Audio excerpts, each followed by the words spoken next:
유튜브 채널을 운영하는 사람 중에 장로라고 하면서 교회와 목사들의 부정적인 모습만 얘기하는 방송이 있습니다. 이분은 교회와 목사를 헐뜯는 은사를 받은 사람 같습니다. 영상 몇 개를 보니까 너무 심하다는 생각이 들었습니다. 어떻게 장로라는 사람이 이렇게까지 부정적일 수 있나? 목회하면서 이런 사람 안 만난 게 참 정말 감사하다는 생각이 들 정도였습니다. 사실 세상에 문제없는 교회가 어디 있습니까?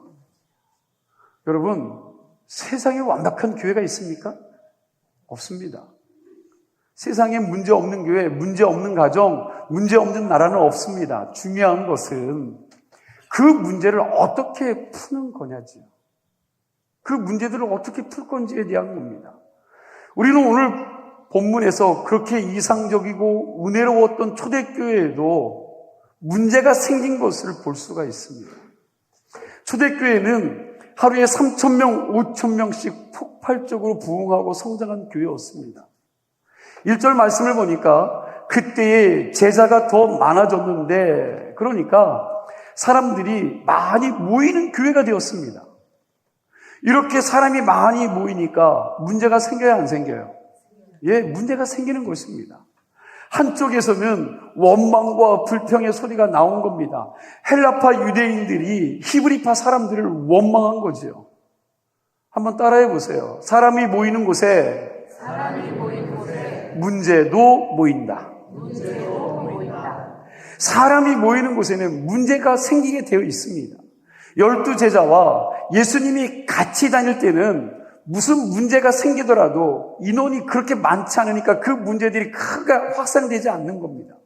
하지만 교인이 3,000명, 5,000명씩 여러분 넘게 모이는데 어떻게 아무런 문제가 없을 수 있겠습니까? 그러니 혹 교회 안에 문제가 생긴다고 해서 절대로 일어나서는 안 될 일을 만난 것처럼 여러분 제발 지나치게 호들갑 떨 필요가 없습니다. 중요한 것은 그 문제를 어떻게 풀어나갈 것인가 하는 생각을 가지고 서로 기도를 합하고 지혜를 합하고 마음을 합하여서 해결해 가기만 한다면 오히려 거기에 하나님의 놀라운 은혜와 축복이 더 임하리라 믿습니다. 자, 그렇다면 오늘 본문에 나오는 초대교회 문제가 어떻게 생겼는지를 구체적으로 살펴보겠습니다. 자, 1절 말씀 우리 함께 다 같이 읽어보도록 하겠습니다. 그때 제자가 더 많아졌는데 헬라파 유대인들이 자기의 가부들이 매일의 구제에 빠짐으로 히브리파 사람을 원망하니. 여러분, 초대교회에 문제가 생기게 된 것은 구제가 공평하게 이루어지지 않았기 때문입니다. 그 당시 교회 안에 터줏대감 같은 히브리파 과부들과 외국에서 살다 왔거나 외국 출신의 헬라파 과부들이 있었는데 구제하는 데 있어서 분배를 공정하게 하지 못한 겁니다. 여러분들의 이해를 돕기 위해서 그 시대의 역사적인 배경을 설명을 좀 해드리겠습니다. 전에도 이야기한 것인데 이스라엘 땅은 우리가 잘 아는 대로 세 대륙이 만나는 곳이죠. 이스라엘은 세 대륙, 아프리카, 유럽, 그리고 아시아가 다 만나는 접점 지역입니다. 그래서 세 개의 대륙에 강대국이 일어나 다른 나라 대륙의 나라를 정복하려면 반드시 어디를 거쳐요? 예, 이스라엘을 밟고 지나야 했기 때문에 그 영향력 아래에 전쟁의 소용돌이 속에 섞여 들어갈 수밖에 없는 조건이 이스라엘 조건입니다. 이스라엘 백성들이 전쟁통에서 살기 위해 아프리카나 유럽이나 아시아 쪽으로 도망가서 살다 보니까 오히려 자국에 사는 그런 사람들보다 다른 나라에 피난 가서 사는 사람의 숫자가 더 많아진 것입니다. 이렇게 외국에 사는 유대인들을 디아스포라 유대인이라고 말씀을 드렸죠. 뜻이 뭡니까? 흩어져 있는 유대인이라는 뜻입니다. 이 디아스포라 유대인들은 당대에는 자기 나라말 모국어를 다 했었는데 우리나라 재미교포 2세, 3세들이 한국어를 잘 못하듯이 디아스포라 2세, 3세들도 모국어를 하지 못합니다. 그들의 모국어가 히브리어였지만 예수님 당시에는 아람어를 사용했는데 디아스포라 2세, 3세대들은요, 여러분 전혀 이 아람어를 못했습니다. 그래서 그 당시 세계 공통 용어였던 헬라어만 할 줄 알았다라는 거죠. 이 디아스포라, 여러분 이들이 노년에 고국이 그리워서 보따리 싸서 고국으로 돌아온 겁니다. 이 사람들이 헬라파 유대인들입니다. 지금식으로 이야기하면 이주민이고 여러분 교포들이죠. 이 사람들이 고국으로 돌아와서 예루살렘 교회 공동체에 들어온 겁니다. 하지만 이들은 아직 자국민들이 쓰는 언어를 잘 사용하지 못하고 그리고 고국의 사정에 대해서도 눈이 밝지 못합니다. 그런 상황에서 히브리파 사람들이 자국으로 들어온 이 소수의 헬라파 과부들을 잘 돌보지 못했습니다. 언어 소통이 잘 안 되는 데다가 12명의 사도들이 생각해 보세요. 3,000명, 5,000명 교인들의 구제 문제를 다루는데 공평하게 처리하는 것이 쉽지 않았습니다. 그러다 보니 본의 아니게 헬라파 과부들의 구제의 명단에서 자주 빠지게 된 것입니다. 사람들이 점점 많아져서 헬라파 과부들이 구제 명단에서 누락이 된 것입니다. 이런 일들이 자주 발생하다 보니 결국 뭐가 나와요? 여기저기서 원망하는 소리가 나오게 된 것입니다. 헬라파 과부, 여러분 이 과부들이 히브리파 사람들에게 야 너희들끼리만 다 챙겨 먹으면 우리는 어떻게 사느냐? 여러분 그렇게 불만을 터뜨린 거죠. 이렇게 구제 문제로 아주 은혜로웠던 이 예루살렘 교회 공동체에 원망이 발생한 겁니다. 제가 설명을 아주 길게 했지만 여러분 아주 원인은 간단하죠. 뭐예요? 12명의 사도가 5,000명, 10,000명의 성도들을 섬기는 게 불가능했다는 겁니다. 아무리 그들이 성령 충만하고 능력이 있고 예수님께 목회의 비결을 아주 탁월하게 배웠다고 해도 12의 그 많은 사람들을 관리하고 섬기는 것들이 불가능했다는 것입니다. 많은 사람이 적은 사람을 섬기는 것은 쉬운 일이에요. 그런데 소수가 많은 사람들을 섬기는 것은요 결코 쉬운 일이 아닙니다. 여자분들이 집에서 혼자 여러 식구들을 섬기고 여러분 짓작거리 하다가 지치고 힘들면 뭐라고 말합니까? 설거지하고 청소하고 빨래 널고 빨래 개고 막 집안일에 분주한데 이것저것 혼자 하는데 다른 식구들은 다 소파에 앉아서 여러분 TV 보면서 있다고 생각해 보세요. 한 사람도 도와주지 않는 겁니다. 그때 뭐라고 불평을 해요? 내가 이 집 식모야? 응? 나만 이 집의 주인이야? 여러분 그런 말이 나오게 돼 있지요. 그러니 한 사람이 4사람을 섬기는 건 어려워요. 한 사람이 5사람 섬기는 거 힘듭니다. 그러나 여러분 4사람이 4사람 섬기는 거 어려워요? 쉬워요? 쉬워요. 그럼 질문해 볼게요. 여러분들의 가정은 어떻습니까? 한 사람이 4-5명을 섬깁니까? 아니면 4명이 4명을 섬기고 계십니까?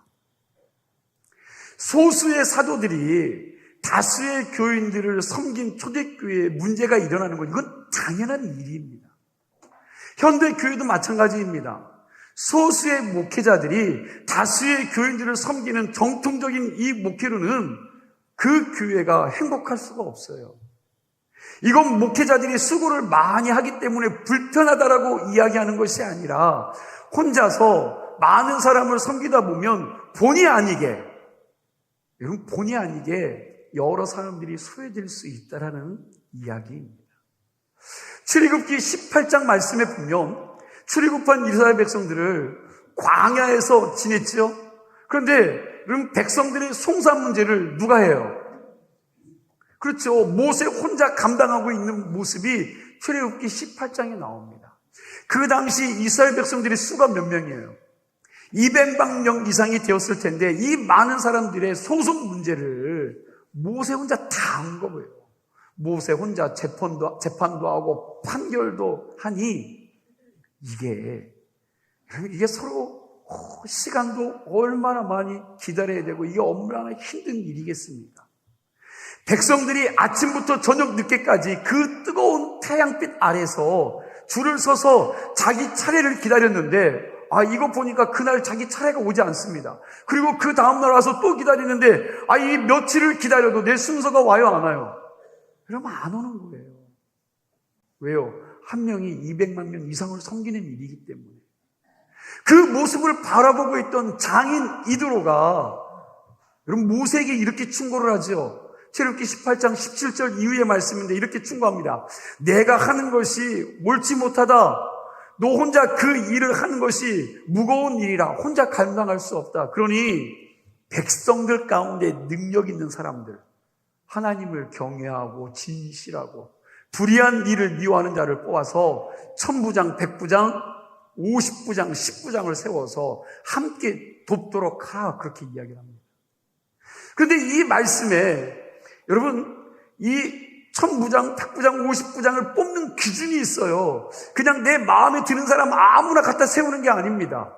그냥 이 사람 저 사람 아무나 데려놓고 여러분 그 자리에 앉혀서 50부장으로 10부장으로 1000부장으로 100부장으로 세우는 게 아닙니다. 말씀해 보니까 여러분 하나님을 경외하는 자에 대해 하나님을 경외하는 자, 하나님을 두려워하는 자, 그리고 그 삶이 진실해야 됩니다. 거짓이 없어야 돼요. 치우침이 없어야 됩니다. 그리고 불의를 미워하는 거예요. 우리는 어때요? 불의가 있건 없건 나에게 잘해주면 불의가 보이지 않아. 아니, 보여도 그냥 덮고 지나갑니다. 근데 기준이 그렇다는 거예요. 그 사람들을 뽑았습니다. 모세가 장인 이드로의 말을 듣고 1000부장, 100부장, 50부장, 이 10부장의 사람을 뽑아서 지도자로 세운 거예요. 신약으로 이야기하면 평신도 지도자들을 세운 겁니다. 오늘 본문은 여러분 이와 똑같은 맥락에서 이야기를 합니다. 그리고 문제를 푸는 방식도 비슷합니다. 많은 사람들을 사도들이 다 섬길 수 없어서 교회가 분열될 위기에 빠졌는데 사도들이 그 문제를 아주 은혜롭게 잘 풀었습니다. 이 말씀 우리가 잘 아는 말씀이지만 좀 자세히 살피겠습니다. 우리 2절 말씀을 함께 읽도록 하겠습니다. 12사도가 모든 제자를 불러 이르되 우리가 하나님의 말씀을 제쳐놓고 접대를 일삼는 것이 마땅하지 아니하니. 자, 먼저 사도들은 문제가 생겼을 때 자기들의 모습을 돌아보고 다시 본질로 돌아갔습니다. 초대교회의 원망의 문제가 일어났을 때 사도들은 그 문제를 풀기 위해서 다른 것 하지 않았어요. 여러분, 이런 원망들이 생겼을 때 우리는 그 원인이 어디냐, 그게 어떻게 된 거냐, 누가 잘못했냐, 여러분 이걸 따지는데 오늘 초대교회의 사도들은 그렇지 않았다는 겁니다. 다만 자기들의 본업에 더 집중했습니다. 여러분 질문하겠습니다. 사도들의 본업이 뭡니까? 그렇죠. 말씀 사역이에요. 말씀 사역. 사도들이 뭐하는 사람들입니까? 영적인 문제를 다루는 사람들로 말씀 사역과 기도에 전무하는 사람들입니다. 그런데 사도들이 하나님의 말씀을 제쳐놓고 접대나 구제 사역을 일삼는 것입니다. 여러분, 구제 사역은 선한 일로 교회가 꼭 해야 될 일입니다. 여러분, 나쁜 일이 아니죠. 그러나 이 일을 하다가 사도들이, 목사들이 가장 우선시해야 될 하나님의 말씀과 기도 사역에 소홀해집니다. 전적으로 집중하지 못하는 겁니다.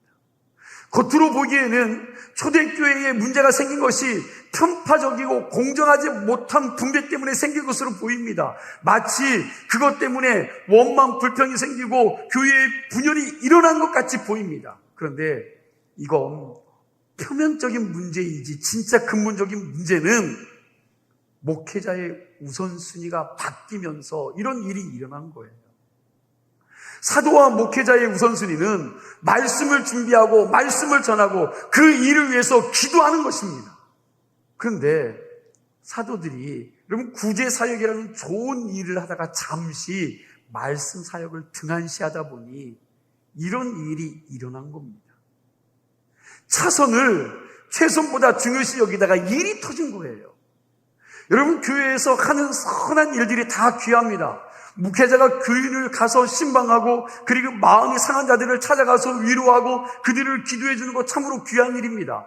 그리고 교인들과 식사하고 그들과 교제하는 것도 중요합니다. 그러나 목사에게 있어서 이것보다 더 중요한 것은 기도하면서 하나님의 말씀을 준비하고 선포하는 일인 줄로 믿습니다. 별로 아멘이 없으신 것 같은데, 그럼 다시 한번 알려드릴게요.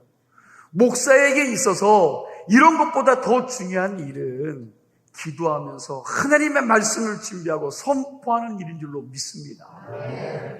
교회에 있어서 특히 목회자에게 가장 중요한 사역은 하나님의 말씀을 선포하는 사역입니다. 그 어떤 사역도 이 사역보다 위에 있을 수는 없습니다.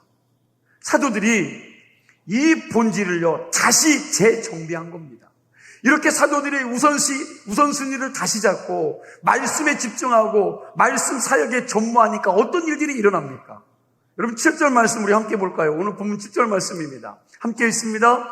하나님의 말씀이 점점 왕성하여 예루살렘에 있는 제자의 수가 더 심히 많아지고 허다한 제사장의 무리도 이 도에 복종하니라. 아멘. 여러분, 부흥이 언제 되었습니까? 목회자가 우선순위를 재정립했을 때입니다. 말씀이 우선순위 될 때 교회는 부흥됩니다. 신방하고 교제하고 가난한 사람, 소외된 사람 돕는 것도 중요하지만 그보다 말씀 사역이 더 중요한 것을 인정하고 사도들의 본질로 돌아가서 말씀과 기도에 집중하다 보니까 교회는 부흥이 되더라는 거예요. 제가 목회를 한 6교회 정도를 여러분 경험했습니다. 그리고 그 교회들을 경험하면서 말씀의 훈련을 받은 교인과 그렇지 못한 교인들의 신앙생활에 차이가 많이 있음을 보게 됐어요. 적어도 제대로 된 말씀의 훈련 가운데 신앙의 털을 잡은 사람들은요, 교회에서 크게 분쟁이나 싸움을 일으키지 않아요. 여러분, 교회에서 자기 목소리를 내지 않습니다. 신앙에 큰 너울 없이 그들은 무슨 일이 있어도 안정적으로 믿음 생활을 하는 것을 보게 돼요. 그러나 은사파들 있죠. 여러분, 기도파들, 이런 분들 뜨거울 때는 아무도 말릴 수 없을 만큼 열정적이고 교회 일을 혼자 다 하는 것 같지만 여러분, 또 교회에서 많은 분쟁을 일으키는 당사자가 되기도 하고 또 교회를 이런 분들은요 자주 옮겨 다니는 것을 볼 수가 있어요. 진득하니 섬기지 못합니다. 내 마음에 안 들고 내 뜻에 안 들고 나하고 마음에 안 맞으면 아주 그냥 급하게 일을 했다가도 모든 거 내려놓고 교회 밖을 뛰쳐나가는 사람들이 많다라는 거예요. 이런 겁니다. 예수님이 누구인지, 하나님의 뜻이 무엇인지, 교회가 어떤 것인지, 내가 신앙생활하는 궁극적인 목적과 방향이 무엇인지, 나의 사명이 무엇인지를 말씀을 통해서 제대로 교육받고 훈련되지 않으니까 뭐가 없어요. 자기 감정과 자기 뜻과 자기의 생각을 주장하다가 스스로 시험 들고 스스로 자신이 영적인 사람이라는 우월감을 갖고 쉽게 목회자와 교회를 판단하고 정죄하고 수틀리면 아주 교회 혼란스럽게 만들고 떠나는 일을 습관적으로 반복하는 것을 볼 수가 있습니다. 사람의 지혜와 능력으로 구원받을 수 없는 것처럼 여러분, 신앙생활 또한 내가 디자인해서 내 열심으로 되어지는 것이 아니라는 겁니다. 에베소서 3장 18절과 19절 말씀 우리 함께 읽어보도록 하겠습니다. 함께 읽습니다. 능히 모든 성도와 함께 지식에 넘치는 그리스도의 사랑을 알고 그 너비와 깊이와 높이와 깊이가 어떠함을 깨달아 하나님의 모든 충만하신 것으로 너희에게 충만하게 하시기를 구하노라. 아멘. 무슨 말씀입니까? 무턱대고 냄비처럼 뜨거워지는 은혜가 아니라 지식에 넘치는 그리스도의 사랑을 알아야 한다고 말씀하고 있는 거예요. 그냥 무턱대고 마음이 뜨거우니까 여러분 말씀 없이 사랑 없이 지식 없이 무턱대고 그냥 뛰어들어서 일하는 것이 아니라 지식에 넘치는 그리스도의 사랑을 알아야 돼요. 어떻게 그 사랑을 알 수 있습니까? 어떻게 해요?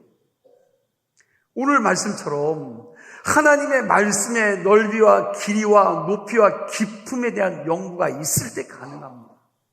신앙생활에 있어서 여러분 말씀의 지도와 인도를 받아야 한다는 거지요. 그래서 말씀을 무시하는 신앙은 건강할 수가 없습니다. 말씀이 우선되지 않는 신앙은 곁길로 가고 믿음에서 파손될 수밖에 없다라는 거예요. 부흥은 하나님이 주시는 전적인 사건이고 은혜이지만 여러분 부흥이 일어나기 전에 하나님은 언제나 말씀의 부흥을 먼저 있게 하셨다는 겁니다. 여러분 성경 읽어보세요. 부흥이 있기 전에 반드시 하나님의 말씀의 부흥을 먼저 주십니다. 우리 에스라 7장 10절 말씀을 같이 읽겠습니다. 에스라 7장 함께 읽습니다. 에스라가 여호와의 율법을 연구하여 준비하며 율례와 규례를 이스라엘에게 가르치기로 결심하였더라. 아멘. 학자 에스라가 여호와의 율법을 연구하며 하나님의 율법을 가르치는 자가 되겠다고 결심한 거예요, 마음으로. 그렇게 결심하고 말씀을 연구하고 전념하고 헌신했더니 에스라 10장에서 대각성 부흥운동이 일어나는 겁니다. 오늘 본문 사도행전 6장 4절에서도 사도들이 여러분 자기들은 오로지 기도하는 일과 말씀 사역에 힘쓰리라고 결심하고 실천하니까 뭐가 있어요? 부흥이 있었습니다. 이 부흥이 어떤 부흥인지 잠시 후에 말씀드리겠습니다. 초대교회에 문제가 일어났을 때 사도들은 자기들의 본업인 말씀과 기도로 힘쓰는 자리로 돌아갔습니다. 사랑하는 성도 여러분, 여러분들도 이런 은혜가 있기를 원합니다. 여러분들이 다른 거에 여러분 신경 쓰지 마시고 하나님의 말씀과 기도로 무장하는 일에 앞장설 수 있는 성도들이 되기를 주의 이름으로 축원합니다. 두 번째로 사도들이 한 것은 평신도 지도자를 세운 것입니다. 사도들은 말씀에 집중했고 그리고 교회의 여러 가지 재반적인 일들은 평신도 리더를 세워서 맡긴 것입니다. 오늘 본문을 보면 교회에서 최초로 누구를 세워요? 집사를 세우는 조건에 대해 나와요. 여러분 집사를 세우는데 그 집사를 세우는 조건이 뭡니까? 여러분 오늘날 직분을 받는 조건이 뭐예요? 우리는 친하면 되죠? 나에게 잘해주면 됩니다. 먹을 거 사주고 나를 위해 돈 쓰고 나에게 친절하면 되죠? 그런데 성경이 말하는 건 두 가지예요. 3절 말씀을 보니까 성령과 지혜가 충만하여 뭐하는 사람? 칭찬받는 사람 7을 택하라는 거예요. 이건 교인들에게 인정받고 칭찬받는 사람을 뽑으라는 것입니다. 여러분 그 칭찬의 전체 조건조차 직업이 훌륭해서 많이 배워서 돈이 많아서 아니면 사람들에게 친절하고 잘 어울려 놀고 인기가 많아서 칭찬받는 사람이 아니에요. 오늘날 여러분과 제가 생각하는 그런 과정이 아닙니다. 여러분들은 여러분들의 마음에 안 들면 안 뽑지요. 내 편이 아니면 거들떠 보지 않습니다. 내 입맛에 맞지 않으면 나에게 잘하지 않으면 많이 배워야 된다고 생각하고 좋은 직업을 가져야 된다고 생각하고 많은 것들을 나누어야 된다고 생각하고 나에게 친절해야 되고 우리의 생각은 그래요. 근데 성경은 뭐라고 말해요? 성령과 지혜가 충만하여 칭찬받는 자예요. 여러분 기준이 이겁니다. 그래서 여러분 칭찬의 기준이 좀 여러분과 달라요. 우리와 다릅니다. 두 번째로 또 5절 말씀을 보니까 믿음과 성령이 충만한 사람입니다. 여러분 이건 하나님이 인정하는 믿음 좋은 사람이에요. 하나님이 인정하는 거예요. 믿음과 성령이 충만한 사람. 교회도 보면 어떤 사람은 믿음이 굉장히 좋은 것 같은데 사람들에게 칭찬 대신 비난을 받는 사람이 있어요. 그냥 믿음 좋은 것 같아. 교회 일 다 합니다. 이것저것 하고 앞서서 하려고 뭘 하려고 하고. 여러분 그렇죠. 그런데 여러분 칭찬 대신에 뭘 받아요? 비난을 많이 받아요. 그리고 어떤 사람은 인간관계도 잘하고 사람들을 잘 섬기고 어떻게 보면 굉장히 칭찬받고 인기 있고 여러분 좀 거룩하고 뭐 있는 것 같아요. 그런데 그 사람의 영적인 상태를 보면요 아주 그냥 못된 영적인 신앙을 갖고 있어요. 잘못된 신앙을 갖고 있습니다. 그런데 오늘 본문에서 평신도 리더를 세우는 조건이 뭡니까? 사람에게도 칭찬받고 하나님에게도 인정받는 사람을 뽑는 것입니다. 이렇게 해서 집사 임직을 받은 사람이 누구예요? 7명입니다. 스데반, 빌리, 브로고로, 니가노로, 디몬, 바메나와 니골라 7명이에요. 그런데 이 사람들은요, 니골라 빼고 다 어디 사람들일까요? 헬라파 유대인들입니다. 아예 이방인이었다가 유대교로 개종한 후 예수를 믿게 된 니골라만 빼고는 여러분 헬라파 유대인들이 다 집사가 된 거예요. 이거 여러분 참 놀라운 일입니다. 그동안 초대교회의 히브리파 유대인들이 주의였어요. 지금 사도행전을 살펴보았을 때도 초반에는 여러분 초대교회의 모든 섬긴자들이 누구냐면 히브리파 유대인들입니다. 베드로, 요한, 야고보 등 히브리파 유대인들이 교회의 리더였는데 그러나 이제부터는 헬라파 유대인들이 교회의 리더가 되는 것입니다. 사도행전 9장부터 보면 바울이 등장을 합니다. 여러분 사도 바울이 어디 사람이에요? 길리기아 다소 사람이죠. 바울은 길리기아 다소 출신인데 여기는 헬라파 유대인입니다. 디모데도 루스드라 출신인데 헬라파 유대인입니다. 그리고 사도행전 4장에 나오는 부자 바나바도 구브로 출신의 헬라파 유대인입니다. 사도행전은 헬라파 유대인들이 일하는 모습이 많이 나옵니다. 사실 사도행전이 진행되어 나아갈수록 예수님의 12제자 이야기는요 점점 줄어듭니다. 사도행전이 진행될수록 하나님이 히브리파 유대인들보다 헬라파 유대인들을 더 많이 쓰시는 모습이 계속해서 나오는데 그 이유가 있습니다. 그 이유. 첫 번째는 언어 때문에 그래요. 언어. 히브리파 유대인은 언어적으로 헬라어를 잘 못했기 때문에 여러분 세계의 복음을 전하기가 좀 어렵습니다. 또 하나는 세계관입니다. 사고방식이죠. 히브리파 유대인들은 우물한 개구리로 세상 아주 그냥 답답한 사람들입니다. 정통 히브리파 유대인들은 선민의식을 가지고 자기들은 아주 특별한 선택을 받았다는 우월감을 가지고 여러분 이방인들을 개취급했어요. 이런 사람들이 이방인 전도에 여러분 어떻게 사용되어지며 여러분 그런 열정들이 그 안에 있겠습니까? 요나서 같은 경우가 유대인들의 잘못된 이 선민 사상을 여러분 깨트리는 성경이 요나서입니다. 하나님이 요나에게 이방 나라 아수르 수도인 니느웨에 가서 복음을 전하라고 했습니다. 그러나 요나는 거기 가지 않으려고 어떤 일을 당해요? 물고기, 뱃속까지 들어가는 일을 겪으면서 마지못해 거기 가서 복음을 전하지요. 그리고 어쩔 수 없이 그냥 복음을 여러분 들리는 많은도 그냥 니느웨 사람들이 여러분 들리지 않을 정도 어떻게 보면 그런 거예요. 그냥 무성의하게 회개하라고 전한 겁니다. 그런데 그 무성의한 이 요나의 말씀에 니느웨 사람들이 어떻게 해요? 그 말씀을 듣고 회개하는 일이 벌어진 것입니다. 그 모습을 보고 요나가 어떻게 해요? 기분 나쁜 거예요. 저들은 다 죽어야 되는데 아니 내가 무성의하게 전한 그 복음을 듣고 이들이 변화되어지니까 이 요나는 기분이 나쁩니다. 이방인이 하나님께 돌아왔으면 기뻐해야 되는데 예수 믿지 않는 백성들이 하나님 앞에 돌아오면 기뻐해야 되는데 여러분 오늘날 우리도 그러고 있지는 않느냐는 거예요. 예수 믿지 않는 사람들이 교회에 오면 기쁘고 즐거워하고 여러분 정말 하나님 백성 된 걸 감사해야 되는데 오늘 이 요나처럼 여러분 기뻐하지 않는 거예요. 하나님이 그때에 요나에게 박노끌 사건을 통해서 교육을 시키잖아요. 요나가 있었던 자리에 박농쿨로 그늘지게 아주 시원하게 해주니까 요나가요 굉장히 추모합니다. 그런데 조금 있다가 하나님께서 벌레들을 통해서 여러분 그 박농쿨에 있는 모든 잎사귀를 다 갉아먹게 하니까 요나가 뭐예요? 막 화를 내는 거예요.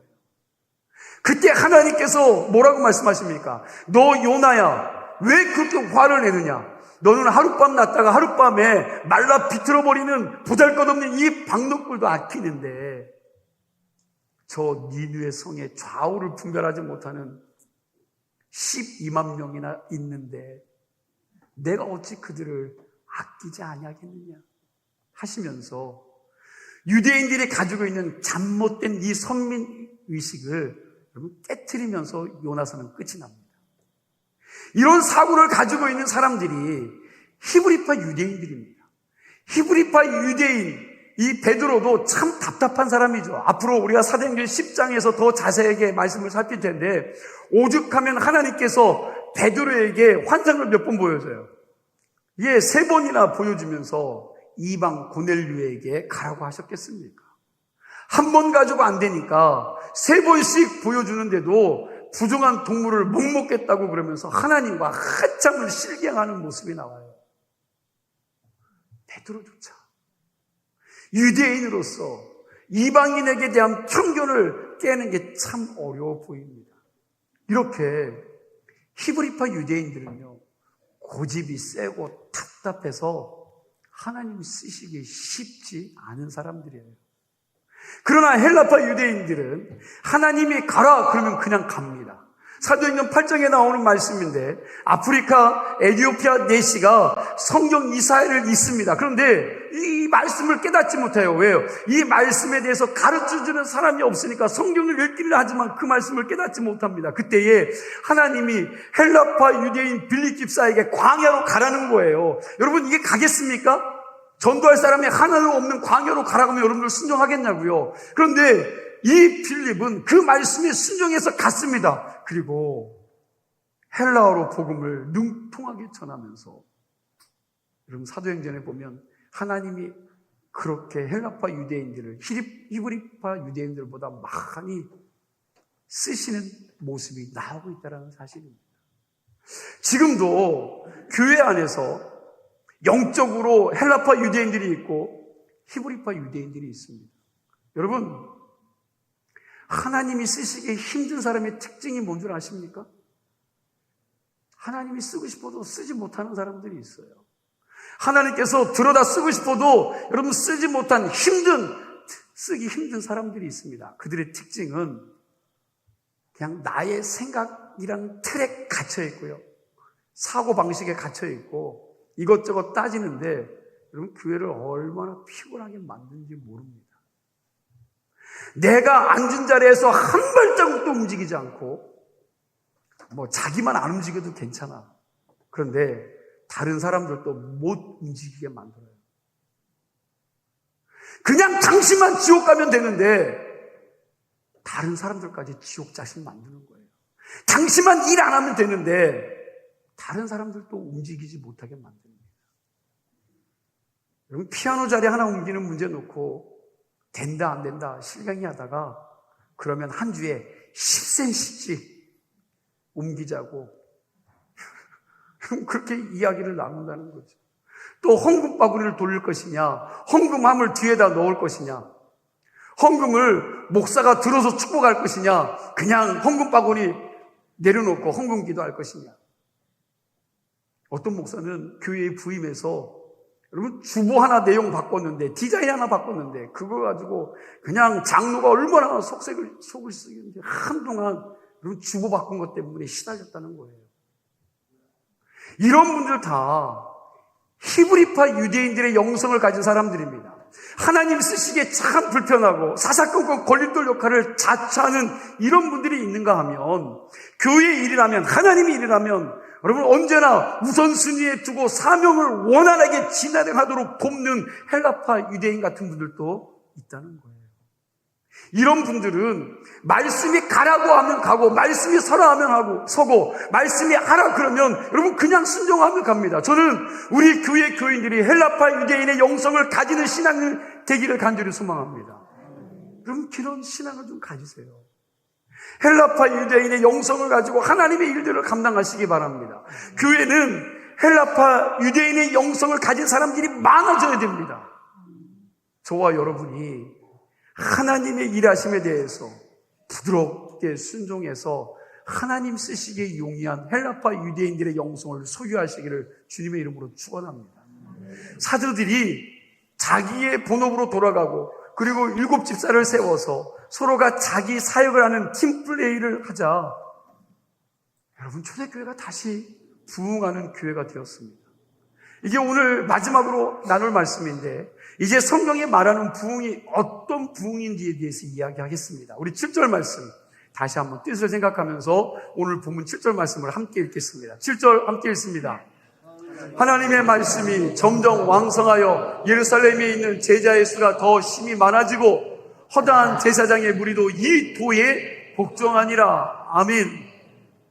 하나님의 말씀이 점점 뭐 했다고요? 왕성하여지고 그랬는데 이게 부흥이에요. 하나님의 말씀이 왕성하게 선포되어지고 교인들에게 하나님의 말씀이 왕성하게 역사되는 게 부흥인 줄로 믿으시기 바랍니다. 교회를 보면 하나님의 말씀이 점점 왕성해져서 말씀을 통해서 힘을 얻는 교회가 있는 반면에 점점 말씀의 능력이 쇠약해지면서 흔들리는 교회가 있습니다. 사도행전 12장 24절 말씀, 부흥을 이렇게 설명하고 있는데 우리 사도행전 12장 24절 말씀을 함께 읽도록 하겠습니다. 하나님의 말씀은 흥하여 더하여더라. 19장 20절도 함께 봅니다. 이와 같이 주의 말씀이 힘이 있어 흥황하여 세력을 얻으니라. 아멘. 이런 은혜가 우리 교회에 있기를 원합니다. 하나님의 말씀이 점점 왕성해지고 그 말씀을 통해서 힘을 얻는 교회가 되기를 소망합니다. 이렇게 하나님의 말씀이 왕성해지고 그리고 예루살렘에 있는 제자들의 수가 더 많아졌다라고 말씀하고 있는 거죠. 여러분 여기 보니까 여러분 우리가 기억해야 될 게 있어요. 제자의 수가 더 심히 많아지는 것이 부흥이라고 말하고 있습니다. 여러분과 저의 부흥은 어떤 부흥입니까? 교회의 숫자가 많은 거죠. 여러분 이 의자가 가득 차서 교회가 앉을 자리가 없을 정도로 많아지는 것이 부흥이라고 말합니다. 그런데 성경은 제자의 수가 많아졌다 그러는 거죠. 무슨 말이에요? 교회에 출석하는 숫자가 많아지는 게 부흥이 아니라는 겁니다. 뭐가요? 제자가 아니었던 사람들이 예수님의 제자로 변화되는 것이 부흥인 줄로 믿으시기 바랍니다. 교회 총동원주의를 할 때 선물 준비하니까 그냥 한 주에 몇백 명씩 몰려와서 자리를 채우는 거, 여러분 그런 걸 부흥이라고 하지 않아요. 어떤 한 사람이 영향력과 리더십과 카리스마 때문에 사람들이 붙습니다. 여러분 그걸 우리는 부흥이라고 이야기하지 않습니다. 이건 부흥이 아닙니다. 그 한 사람 때문에 움직여지고 그 한 사람 때문에 왔다 갔다 하는 게 부흥이 아니라는 거예요. 진짜 부흥은 예수를 따르는 숫자가 많은 것이 진정한 부흥입니다. 하나님 아버지의 심정이 내 심정이 되고 주님의 비전이 나의 비전이 되고 주님의 시선 머무는 곳에 여러분과 나의 시선이 머물고 나의 손과 발이 주님의 비전이 되어 주님의 일들을 하고 주님을 기쁘시게 해드리는 제자로 변화되는 것이 부흥이라는 거예요. 이런 관점에서 보면 오직 섬마을의 작은 교회라 할지라도 예배당 다니던 사람들이 말씀을 통해서 예수님의 제자가 되어 한 사람 한 사람 여러분 늘어나는 게 부흥입니다. 몇천 명 몇만 명 모이는 게 부흥이 아니라 정말 주님의 제자가 되어가는 게 부흥이에요. 여러분 많이 모인들 숫자만 채우는 그저 교회 땅만 밟고 다니는 사람들만 된다면 여러분 그 교회는 힘이 없는 거죠. 우리 교회에 출석하는 모든 성도님들이 다 같이 예수님의 제자가 될 수 있기를 간절히 소망합니다. 7절 말씀 보니까 교회가 부흥하니까 허다한 제사장의 무리도 이 도에 복종하니라라고 그랬습니다. 여러분 그 당시 제사장들이 누구예요? 유대교 핵심 사이죠. 핵심 인사 아닙니까? 기득권 세력으로 예수 믿는 사람들을 핍박했던 사람들이 여러분 제사장들이죠. 예수님을 가장 반대했던 사람들이 누구예요? 제사장들입니다. 그런데 이들 허다한 제사장들의 무리가 복음 앞에 복종하는 일이 일어난 겁니다. 이게 부흥입니다. 이게 부흥입니다.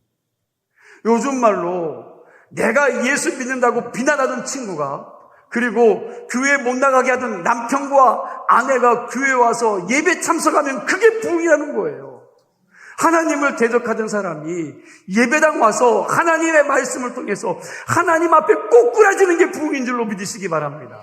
하기는 우리 교회에는 하나님의 말씀이 점점 더 왕성해지고 그리고 제자의 수가 심히 많아지고 하나님을 대적하던 자들이 하나님 앞에 나와 하나님의 자녀가 되는 은혜가 있기를 소망합니다. 이 일을 위해서 저와 여러분들을 사도와 일곱 집사로 하나님께서 쓰시기를 원하시고 그렇게 변화되어 순종하는 그릇들이 될 때에 하나님께서 이 교회를 부흥시키고 여러분 삶들에게 복을 주실 줄로 믿으시기를 간절히 축원합니다. 기도합니다. 하나님 감사합니다.